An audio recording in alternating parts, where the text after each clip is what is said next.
We often hear that science and religion are involved in this ongoing battle and war, and that discussion is usually framed by saying that science speaks to facts and evidences, whereas Christianity or religious belief, it only has to do with opinion or wishful thinking.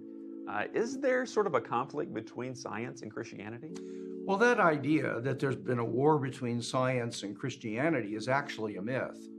It first was generated by Andrew White, who is the president of Cornell University in the late 1800s. He was an atheist, and he wrote a book that was a propaganda piece that was not true on the warfare between science and religion.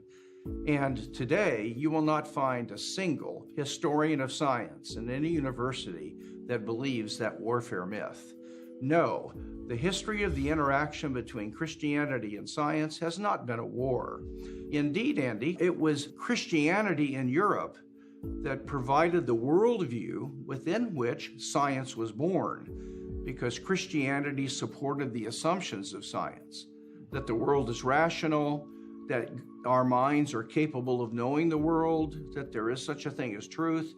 And the Christian worldview said that God made our minds and the world so that we could know the world in a scientific way, and that generated the scientific enterprise. Yeah, and that's great. I appreciate you saying that because, it does seem that the history of science, especially sort of when it emerged on the scene, that there were some very prominent scientists who were Christians. They were believers. Well, and it is no accident that Christianity gave birth to science, that science did not come from a Hindu or a Buddhist or an atheist culture, because it was a Christian worldview, as I said, that provided the assumption that, my goodness, it may very well be that God created the world so that it could be understood by our minds.